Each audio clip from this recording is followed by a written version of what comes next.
Muzaffarnagar ladies club के प्रांगण में आज आम चुनाव के बाद एक जनरल मीटिंग आयोजित की गई, जिसमें क्लब के सभी सदस्यों ने वोट किया। 5 उम्मीदवारों को चुना गया, जिसमें अध्यक्ष रीना अग्रवाल, सचिव डॉक्टर रिंकू एस गोयल, कोषाध्यक्ष मोनिका गोयल चुनी गई और उपाध्यक्ष मंजरी कुमार, सह सचिव रेणु अग्रवाल चयनित हुई, जिसमें नई टीम के द्वारा पहली बार क्लब में बड़ी धूम और उत्साह जनरल मीटिंग का आयोजन किया गया। मेरा नाम रीना अग्रवाल है और मैं लेडीज़ क्लब की नवनिर्वाचित अध्यक्ष हूँ। आज हमने यहाँ पर हमारी कार्यकारिणी का भी जनरल इलेक्शन के द्वारा हम लोग विजयी हुए हैं। तो आज कार्यकारिणी का यहाँ पर एक प्रोग्राम था, जिसमें हम लोगों ने सेलिब्रेशन भी किया और हमने अपनी आने वाली योजनाओं के बारे में और हम लोग क्या परिवर्तन करने वाले हैं उसके बारे में सबको जानकारी दी। ये क्लब कितना पुराना और क्या क्या कार्य है?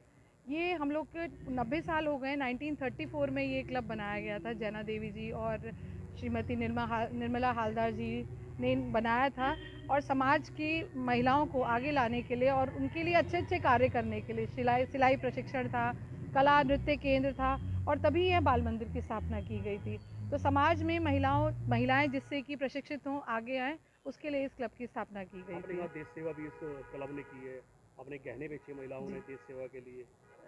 हमें याद है उन्होंने जैसे हमको बताया था कि जब चाइना और पाकिस्तान के साथ युद्ध हुआ तो यहाँ महिलाओं ने अपने जो सैनिकों के लिए अपने जेवर भी बेचे, अपने घर से स्वेटर वगैरह भी दिए और खाना बना के भी भेजा है। तो हम लोग उससे सुनकर बहुत रोमांचित होते थे। कैसी अनुभूति होती है? बहुत अच्छी होती है। 90 साल के इस मौके पर हम लोग को ये दायित्व मिला है, तो हम चाहेंगे कि हम इसको आगे लेके जाएं। इसलिए हम लोगों ने अपना स्लोगन रखा है, परिवर्तन से प्रगति की उड़ान। हमारी प्राथमिकता सबसे पहले तो यहाँ का थोड़ा जीर्णोद्धार कराना, जो यहाँ पर रेनोवेशन कराना है वो रहेगा। फिर इसके अंदर हम लोग लेडीज़ के लिए छोटे छोटे यहाँ पर इवनिंग और मॉर्निंग एक्टिविटी हम लोग स्टार्ट करेंगे। और ये हॉल है और बाहर जो पीछे हमारी फील्ड है उसके अंदर भी कोई यहाँ कुछ प्रोग्राम करना चाहे तो उसके लिए भी हम देंगे, क्योंकि हम लोग को यहाँ से फ़ंड भी इकट्ठे करने की बहुत ज़रूरत है। और साथ में कोई भी हमारी जो चैरिटी के काम है या कुछ स्पेशल क्लासेस हमको चलानी है, जो चाहे गरीब के लिए हो चाहे वो पेड बेसिस पे हो, हम दोनों तरह के यहाँ पर कार्यक्रम करेंगे। लड़कियों के लिए, महिलाओं के लिए किस तरह काम करता है मतलब क्या? जैसे आजकल की महिलाओं और लड़कियों को इंटरेस्ट ज़्यादा रहता है मेकअप में, मेहंदी लगाने में, कुकरी में, या जो पुरानी महिलाएं अगर सिलाई भी सीखना चाहती हैं तो वो भी इसके लिए ज्वाइन कर सकती हैं। और अगले महीने हमने अपने क्लब की सभी महिलाओं के लिए, जैसे उनको बैंकिंग की बहुत ज़्यादा जानकारी नहीं है, साइबर क्राइम के बारे में नहीं मालूम, जो आजकल बहुत ठग रहा है लेडीज़ को स्पेशली, तो अगले महीने हमने उनके लिए एक सेशन यहाँ पर रखने वाले हैं, जिसकी जानकारी आज हमने सबको दी है। आपका नाम? मैं डॉक्टर रिंकू एस गोयल। मैं यहाँ लेडीज़ क्लब की जो नए इलेक्शंस हुए उसके थ्रू सचिव चुनी गई हूँ। और ये जैसे रीना जी ने बताया 90 साल पुराना है।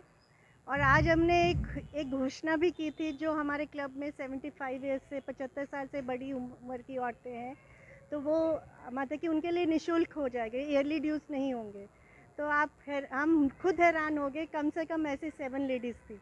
तो शायद यही एक क्लब है पूरे शहर में। आजकल जब हर कोई अपनी एज ग्रुप में एंजॉय करना चाहता है, यहाँ बड़े छोटे और तीनों पीढ़ी मिलके एंजॉय करते हैं। प्रोग्राम्स ऐसे ऑर्गेनाइज किए जाते हैं कि सब एक पॉजिटिविटी का माहौल आए और सबको एक अच्छा मिले। हैप्पीनेस और लव, ये जीवन में बहुत ज़रूरी है।